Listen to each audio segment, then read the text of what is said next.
Well. Hi, Rob. Here we are. Hi, Errol. How you doing, my man? Oh, well, I've had a treacherous morning so far. Got Oh, stuck in the water, so yeah. it's been a bit of a morning for me so far, to be fair. But hey, we're here. We're here, and I will. No, thank you for sharing that. I will. I will tread lightly. We've got half an hour Yeah, to share. I guess some of your story.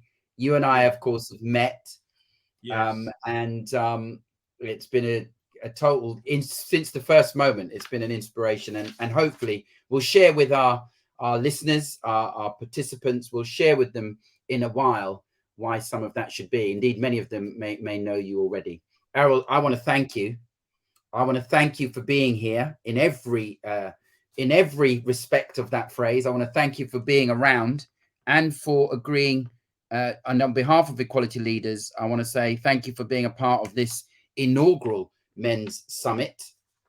When you look at the title, Authentic Men Breaking the Mold, you certainly fit that. And we're going to get into it, if you don't mind. We're going to get no, straight into it. We're going to dive yeah, into it, yeah, looking at your journey, and you as a survivor, if I may describe you with that, a survivor of prostate cancer. That's the subject matter. We've got yeah, Errol McKellar, MBE, with us, folks, and if you haven't already, we'll mention it once or twice through our time together.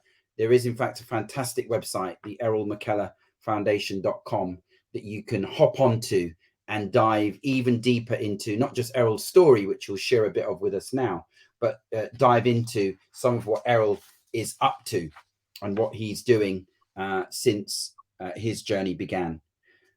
So if you're okay, Errol, let's dive straight into it. Who are you? Where are you? And how are you doing? yeah. Well, I'm Errol McKellar, MBE, as you said. I live in Essex, and I'm very honoured and very proud to be here with you guys, on behalf of the Errol McKellar Foundation. I want to thank you for allowing me to come and share my journey with you with prostate cancer, which for me started at the end of 2010 when my wife was complaining about my snoring, and I said, look, I said, if that snoring bothers you that much, if you make an appointment with the doctor, I'll go. And she did that, went to the doctor, sat in the reception room, picked up a leaflet, read the leaflet, prostate cancer information for black men. So I thought, okay, let me make an appointment to go and come back and do this test. So I went to the reception after reading it, and I spoke to the young lady, and she said, Mr. McKellar, you don't need an appointment.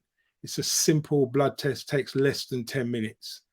Okay. Well, little did I realize that 10 minutes was going to change the rest of my life. To move the story on, right, a week after that first blood test, I get a phone call, could I come in and do another blood test? Okay. That was, I asked the question, is everything all right? They said, well, it's a routine thing that we generally like to follow up on the first blood tests that we do for prostate cancer. So I thought, okay, no problem. So let me just ask at that point, Errol, particularly for those who are listening to this story for the first time. Yeah. So the snoring was effectively something that got your wife's attention. Yeah.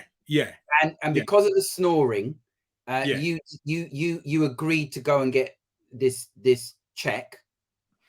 Yeah, I mean, the snoring has got nothing to do with prostate cancer. And the reason why I always mention the snoring is because what I've learned in my journey with spreading the awareness of prostate cancer is that men generally find out by accident Okay. through something completely different as to why you end up being diagnosed with prostate cancer in the first place.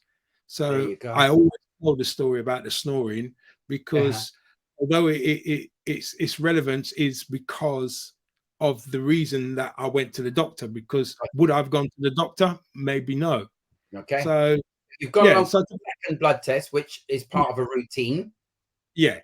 So after the second blood test, I get a phone call from the doctor. Mr. McKellar, we booked you in for a biopsy. So I said, well, when have you organised that then? They said, well, we would like to do this morning.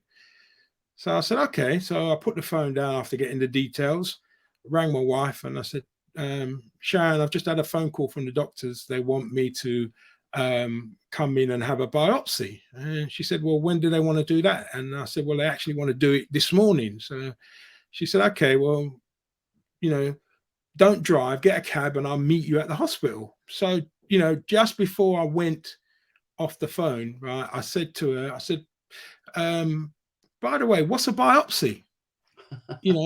And to be honest, really, I'm kind of glad she didn't go into detail and explain it.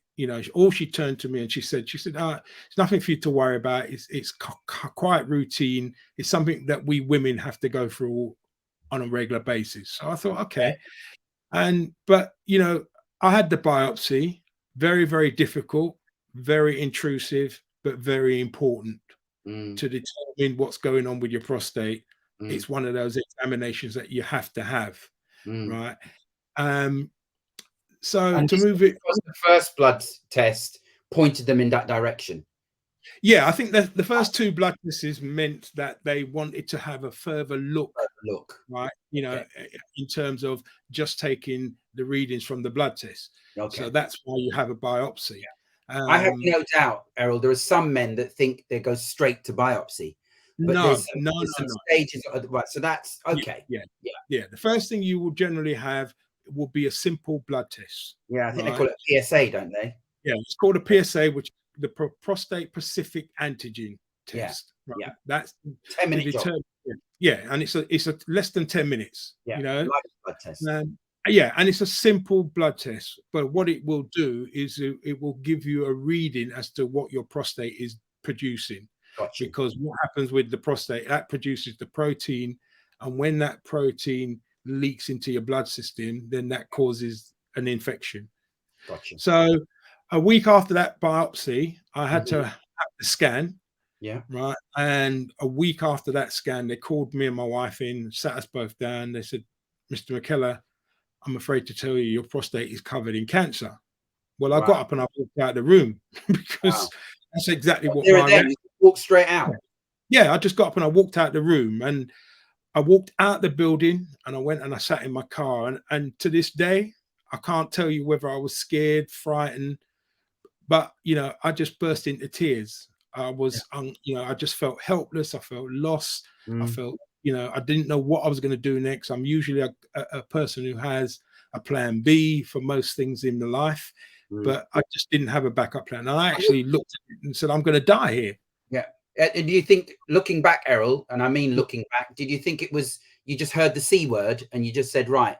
I think, Rob, you're spot on. I think the word cancer, when I sat in that car, right, and I was on my own and I digested what I felt I needed to digest, I think the word cancer, that's when it hit me. And that's where the fear and everything that wasn't right, that's when it presented itself.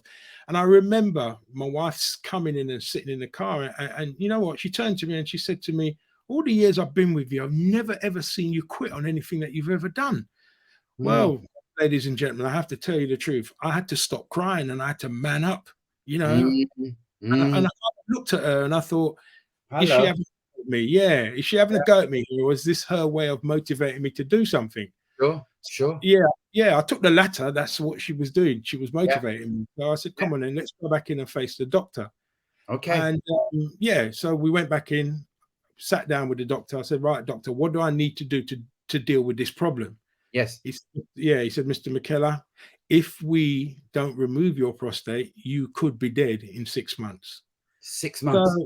So it doesn't get more hard than that, really, because he wasn't pulling any punches. So I looked at him and I said, look, well, let's do it then. Let's have the operation. And if that's what I need to do, then that's what I need to do. And he said to me, he said, look, there'll be some issues that you'll have to deal with. There'll be some side effects that you're going to have to come to terms with. I said, doctor, if I've got a chance of staying alive, I'll take that. You'll take it. And again, for the benefit of our listeners, Errol, let's just fill in a little bit of the backstory. At this point, you're what, 50, 53? 53 years of age, 3 years of age. Yeah. You've lived a life where you've dealt with, I guess, some of the predictable challenges along the way, but Yeah. you're a dad. Yeah. Yeah, you've Dad, managed granddad. people. Yeah, I think you did a lot Yeah. of football coaching, so you've had I'm those. probably, you know, my just going off the subject for a minute, I'm probably more known for my football coaching than my campaigning for prostate cancer, because I was very fortunate to work with the likes of a young David Beckham, Sol Campbell, Ashley Cole, These are Ledley big King. names in football, folks. For those who Well, don't. yeah, but you know, I was very fortunate to be one of the coaches that worked with them at a young age, Yeah. and was able to sort of see their talents and what they were, you know, what their ambitions was, and to be able to help them to achieve that, you know. But there was many others that I was very fortunate to work with in the football world, and I'm still actively involved in it now. Well, I think that's how I first bumped into your name, is through the football. I think one Yeah. of the things you and I have in common is Yeah. our passion and love of football. And Yes. here we are Yeah. on the eve of another World Cup. We might not have enough time to get into that, because I want to get back to your story. But Yes. Yeah. absolutely, we can share that smile and that passion. And I Yeah. know from my Yeah. kind of low level involvement in football, but very passionate about it, I know that you would have had so many challenges in terms of coaching people, Yeah. Yeah. inspiring them, Yeah. motivating them, picking them up when they've had a low day, you know, Yeah. keeping their feet on the ground when they've had a high day. All of that sorts of stuff is Well, great. you know what, Rob, it's a valid point, because I've had to use that experience of, you know, my football knowledge and working with fantastic people in the football industry to help me with my coping mechanism, as we call it. Because you know, when they did the operation on me, Yeah. unfortunately the cancer had already started to spread outside of the protective walls, right? I've got you. So Okay. yes, yeah. So then I had to have nearly 3 months of radiotherapy to burn away the rest of that. Got you. And that was a difficult period, you know. And how long after the operation? So it's a 3 month period of radiotherapy. So by now, in total, we're looking at what, 4 months, 5 months down the road? Yeah, well, it was a total of 6 months that I was out, from the day of the operation to the day that I went back to work. Yeah. And what was interesting about that particular period is that I remember turning to my wife and saying, "Listen, I have to thank God that I'm alive, because for the amount of cancer that I had in my prostate, you know, I really shouldn't be here. So I have to, you know, my faith in and my belief in God, and the support network of my wife and family, and everybody around me to help, because when you have this problem, you can't deal with it on your own. You need that massive network support to get through it." I'm going to get into some of that, because a couple of questions are already coming through, Errol. But I want Yeah, us to give an even bigger picture of your journey, because yeah. you know what you're Well, doing now. What you're yeah. doing now is so inspirational. I want to get to that in the Yeah, time well, we've let me got. tell you. Let me tell you how Yeah. we got to that. You know, I remember, as I said, remember turning to my wife and saying to her about, you know, I felt that I needed to do something about this issue, because the fact that I'm alive, I think I look at myself as being very lucky. And you know, she turned to me and she said to me, and this is why women are very important in our relationships and life, and for the inspiration that they give us. And you know, she said to me, "Listen, this cancer's only knocked you down, it hasn't knocked you out, Mm. and you're gonna go 12 rounds with this cancer, but what you're gonna do, you'll take everybody in the ring with you." And I thought, you know what, that's what I'm gonna wake up to every day. I'm gonna wake up with that belief that I can try to make a difference. And if I can get people to come on board with me, it's we who are going to make that difference. And I Mm. was out of work, as I said, for 6 months. You know, I used to be a mechanic doing car servicing, repairs, and MOTs. And I went back to work. And the first day I was at work, right, this guy walked into my garage, you know, and we got into a pleasant conversation, Rob. And you know, he said, "You know, really glad to see you back. I heard you were going through a difficult time and everything."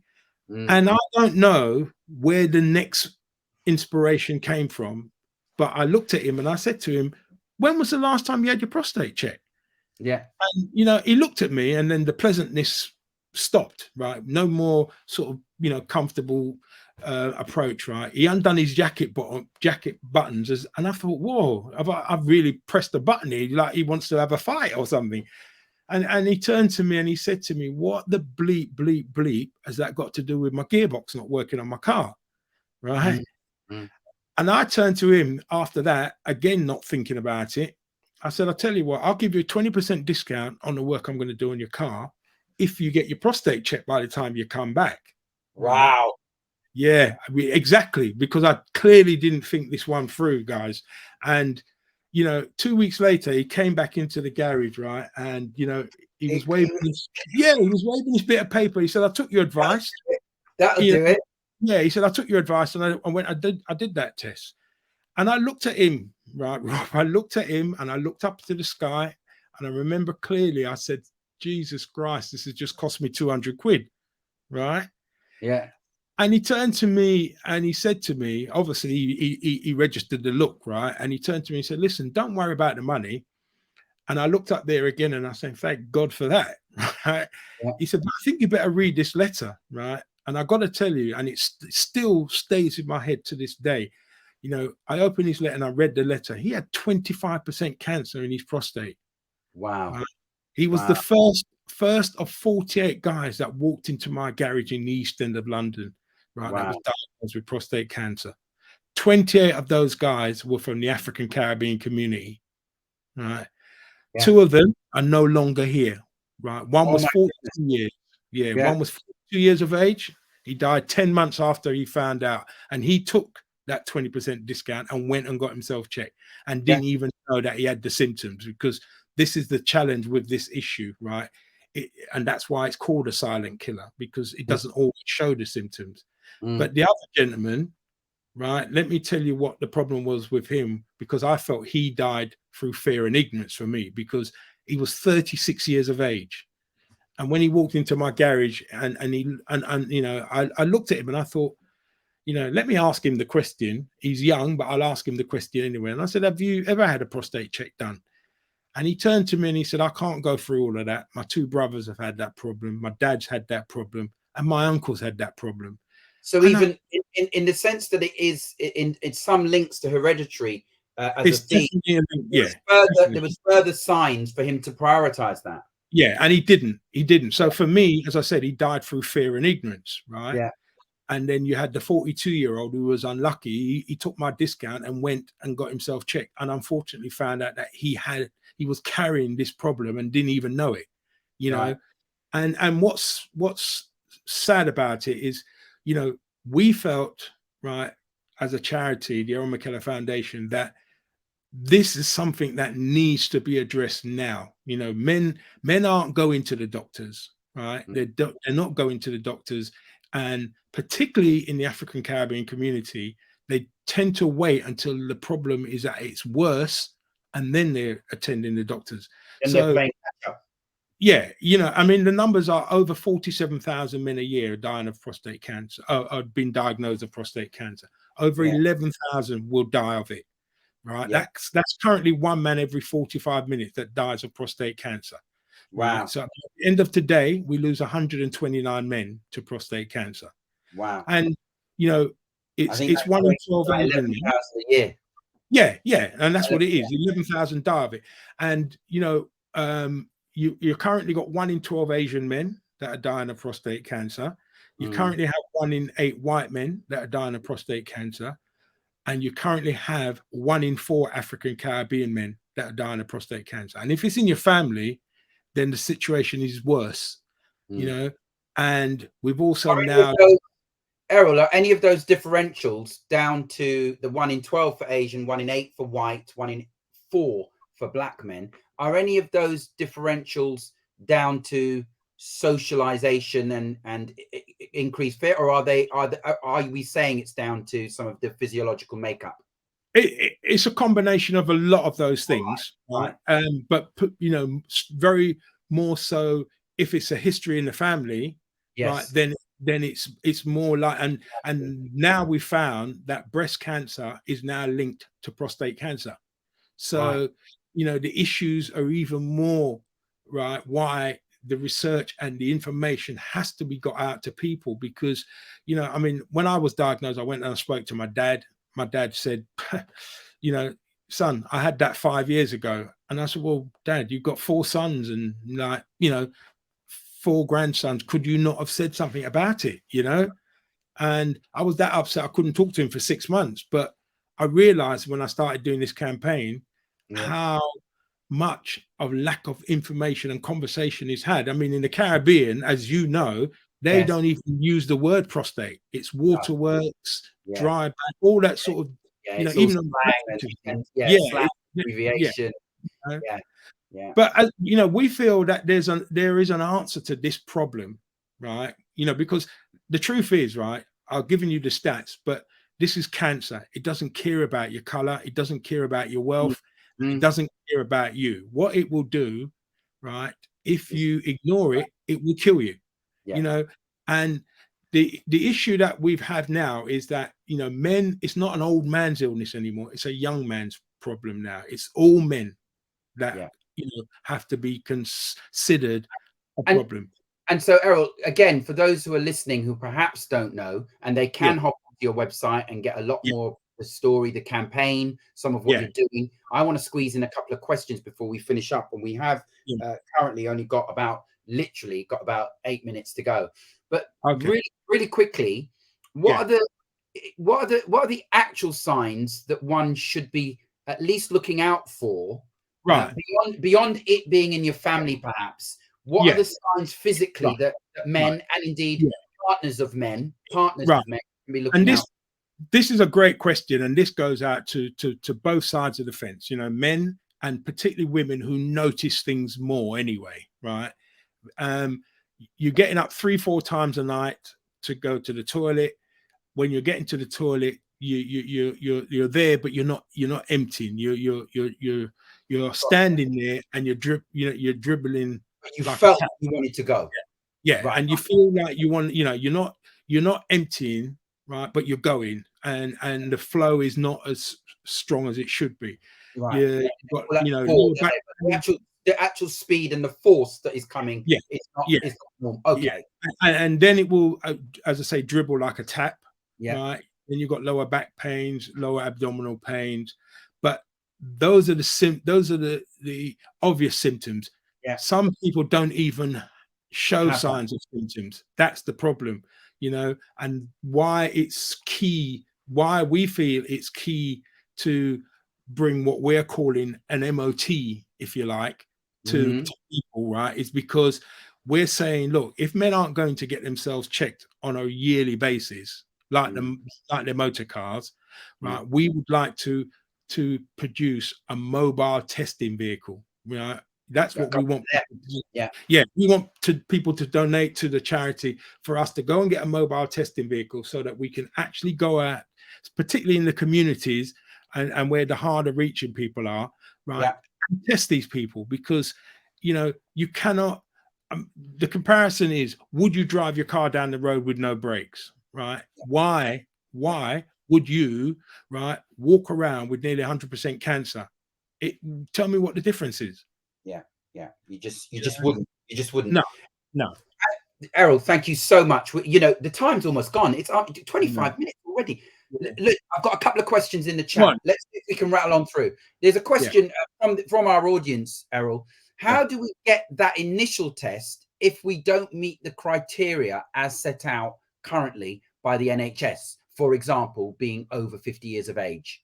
Right. Join our campaign, the Errol McKellar Foundation campaign, because listen, we don't even get a letter for this test, right? So it's crucial, right, that we make strides to create this, right? Because the ladies have got their mobile testing programs, right? We as men, we're advised that when we get to 50, we should go and have a PSA test. And if you're 45, you know, for African Caribbean, or if there's a history of it in your family, they suggest 45. But we're saying that these two don't add up, because we've got proof of younger people dying of it.